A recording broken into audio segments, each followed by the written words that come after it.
Hello everyone, अब हम देख रहे हैं एक्सरसाइज 11.4 इसकी statement monochromatic light of wavelength है 632.8 नैनोमीटर जो प्रोड्यूस हो रही है बाय हीलियम नियॉन लेज़र।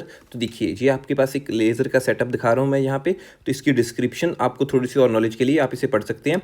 तो जो हमारी हीलियम नियॉन लेज़र होती है उसे हम हाइड्रोजन हीलियम लेज़र भी कहते हैं और इसकी पावर हमें गिवन है 9.42 मिली वॉट। तो हमें क्या क्या फाइंड करना है? ए पार्ट में energy and momentum of each photon in the light beam.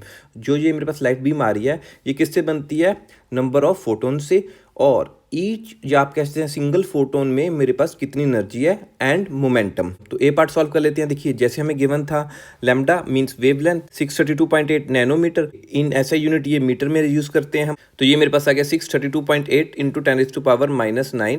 तो यहाँ पे एक बात का ध्यान रखिए, देखिए मोस्ट ऑफ केसेस हम जो डॉट हैं वो फर्स्ट डिजिट के बाद लेते हैं।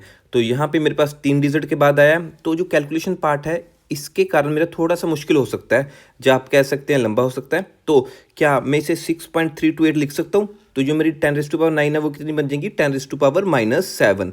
तो यूनिट्स क्या रहेंगी? मीटर। फर्दर आप इसे आप राउंड ऑफ करके भी लिख सकते हैं। तो ये मेरे पास आ जाएगा 6.33 इंटू 10⁻⁷ मीटर। तो कैलकुलेशन और ईजी हो जाएगी। तो फिलहाल के लिए हम यही रखते हैं 6.328 इंटू 10⁻⁷। मैं इसी से कैलकुलेशन कर देता हूँ।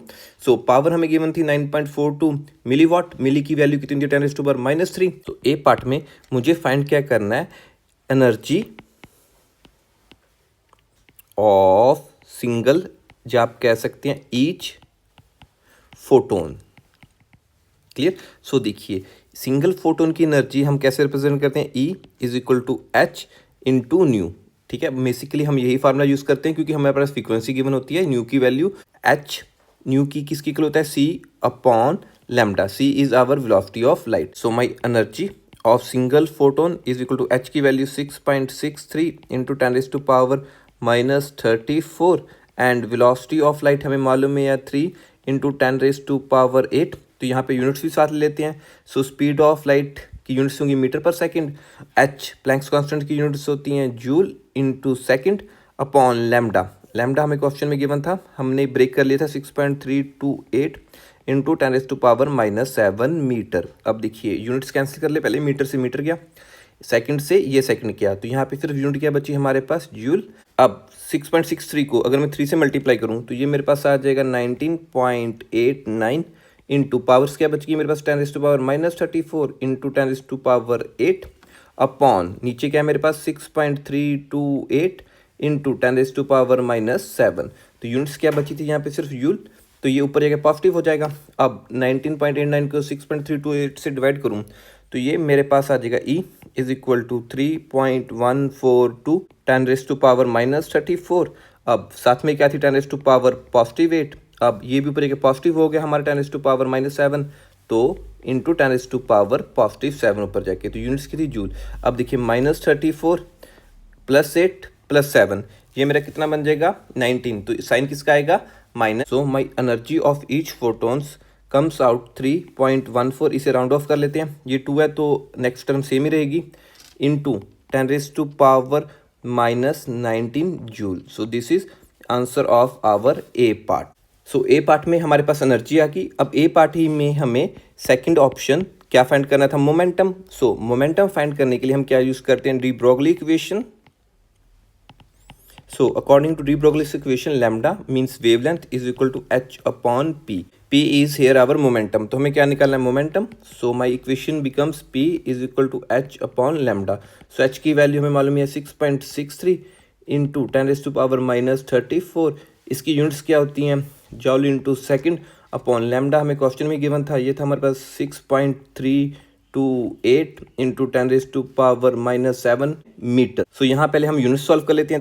Like this, our joule is equal to kg into metre square upon second square. तो हम इसको ऐसे भी डिफाइन कर सकते हैं 1 जूल को। यहाँ अब यूनिट्स को पहले सॉल्व कर लेते हैं। मेरी यूनिट्स क्या थी? Joule second upon metre. तो जूल की वैल्यू हम यहाँ क्या कर रहे हैं? kg metre square upon second square, एक सेकंड साथ में था, अपॉन मीटर। तो इसे सॉल्व करें, देखिए मीटर से ये स्क्वायर हो गया, तो यहाँ पे भी एस का स्क्वायर है, तो ऊपर से एक एक्स कट गया तो इसका स्क्वायर खत्म हो गया। तो ये मेरे पास आ जाएगी kg मीटर पर सेकंड में। आगे हम कैलकुलेशन देख लेते हैं। 6.63 को अगर मैं डिवाइड करूँ 6.328 से, तो ये मेरे पास आ जाएगा momentum is equal to 1.047 into, यहाँ पे पावर कितनी है साथ में 10⁻⁻34, तो ये नीचे से ऊपर जाके पॉजिटिव हो जाएगी, इंटू पॉजिटिव 10⁻7। तो यूनिट्स क्या आई थी, हमने अभी निकाली थी केजी मीटर पर सेकेंड। तो इसे फर्दर सिंप्लीफाई करूँ, देखिए इसे मैं राउंड ऑफ करूँ, यहाँ पे 7 है तो इसकी टर्म इंक्रीज बाय 1 हो जाएगी। सो माई मोमेंटम इज 1.05, 4 की 5 आ गया, इंटू अब -34 + 7, ये कितना आ जाएगा मेरे पास 27, साइन क्या आएगा नेगेटिव का, so 10⁻⁻27 units KG metre per second. So this is answer of second part. B part की स्टेटमेंट देखते हैं। यहाँ पे हमें क्या फाइंड करना है, नंबर ऑफ फोटोन्स, जैसे पूछा गया how many photons per second arrive at target by this beam, assume the beam have uniform cross section which is less than the target area. Clear. अब इस क्वेश्चन का क्या मतलब क्या है कि मेरे पास कोई टारगेट एरिया है, यहाँ पे जैसे बना के दिखा दूँ आपको कि मान लीजिए ये मेरे पास कोई टारगेट एरिया आ गया। क्लियर। जो बीम का क्रॉस सेक्शन है वो काफ़ी कम है एज कम्पेयर टू आवर ये टारगेट एरिया। तो हमें फाइंड क्या करना है, नंबर ऑफ फोटोन्स। हमें वेवलेंथ तो गिवन थी क्वेश्चन में, और एक हमें गिवन थी पावर, जिसे मैं कैपिटल पी से डिनोट कर लेता हूँ। सो पावर की वैल्यू मेरे पास थी 9.42 इंटू 10⁻³ वाट। मिली को हमने न्यूमेरिकल वैल्यू में कन्वर्ट कर लिया था। सो ये पावर सीधा सीधा कंट्रीब्यूट क्या करेगी मेरे नंबर ऑफ फोटोन्स में। तो इस पावर को एनर्जी में कैसे कन्वर्ट कर सकते हैं, ये इक्वल होता है एनर्जी। ठीक है जी, एनर्जी कौन सी एनर्जी होगी, total energy, total energy over 1 second. तो ये पावर हमारी कन्वर्ट होगी in form of energy. Find करना था number of photons. So my number of photons किसके इक्वल होंगी, टोटल एनर्जी जो हमें लेजर दे रही है पर सेकेंड, अपॉन किसके इक्वल होगी, एनर्जी ऑफ 1 फोटोन। तो यहाँ से मेरे पास नंबर ऑफ फोटोन्स निकलेंगे। सो देखिए ऊपर एनर्जी है मेरे पास, उसकी यूनिट क्या होगी, जूल, तो पर सेकंड है। सो जूल यहाँ पे सेकंड आ गया यहाँ वाला, एंड नीचे डिवाइड में भी मेरे पास क्या है एनर्जी, ये क्या आ जाएगी सिंपली जूल, तो जूल से जूल कैंसिल। तो यहाँ से हम क्या कह सकते हैं, हमारे नंबर ऑफ फोटोन्स यूनिट्स में दिखाने के लिए पर सेकेंड। ओके, तो यहाँ पे सिंपल वैल्यू सब्स्टिट्यूट कर लेते हैं हम न्यूमेरिकल वैल्यूज। तो टोटल एनर्जी हमारे पास कितनी थी, 9.42 इंटू 10⁻⁻3। देखिए अब इसे 1 से डिवाइड करूँगा तो ये सेम ही रहेगा, तो इसे ऐसा ही रख लेते हैं। ये आपने रखना है तो रख भी लो, डिवाइड बाय 1 सेकेंड। अब नीचे क्या है, एनर्जी ऑफ 1 फोटोन जो हमने ए पार्ट में निकाली थी, ये मेरे पास आ रही थी 3.14 इंटू 10⁻⁻19 यूनिट्स। तो हमने पहले ही अरेंज कर ली थी। अब इसे फर्दर सिंप्लीफाई करूँ, अब 9.42 को अगर मैं 3.14 से डिवाइड करूँ तो ये सिंपली मेरे पास क्या आ जाता है, 3 इंटू, अब पावर सॉल्व कर लेते हैं। देखिए 10⁻⁻19 ऊपर जाकर पॉजिटिव हो जाएगा, ऊपर क्या था मेरे पास 10⁻³ इंटू 10⁻⁻19 आ गया। क्लियर। अब इसे फर्दर सिंप्लीफाई करूं तो ये मेरे पास आ जाएगा 3 into 10⁻16 photons per second. So this is answer of our B part. अब सी पार्ट की स्टेटमेंट क्या कह रही है हमें, हाउ फास्ट, मतलब यहाँ पे हमें स्पीड बतानी है। Does a hydrogen atom have to travel in order to have the same momentum as that of photon. तो देखिए यहाँ पे हम थोड़ा सा केमिस्ट्री समझ लेते हैं, एटॉमिक स्ट्रक्चर। देखिए हाइड्रोजन के पास एक ही फोटोन होता है और एक ही इलेक्ट्रॉन होता है, तो मास ऑफ इलेक्ट्रॉन निग्लिजिबल होता है एज कम्पेयर टू फोटोन। सो यहाँ पे एग्जामिनर हमें क्या कह रहा है कि हाइड्रोजन एटम के पास फोटोन जितना ही मोमेंटम हो तो उसकी स्पीड फाइंड करनी है हमने हाइड्रोजन एटम की। तो यहाँ से एक हमें और क्लू मिलता है कि जो वेट है हाइड्रोजन एटम का वो हम फोटोन के इक्वल ही रखेंगे। ई पार्ट हमारा मास ऑफ हाइड्रोजन एटम, हम किसके कंपेयर लेंगे इसको, फोटोन के, तो वो किसके इक्वल हो जाएगा, इसकी वैल्यू क्या होगी 1.67 इंटू 10⁻⁻27 kg।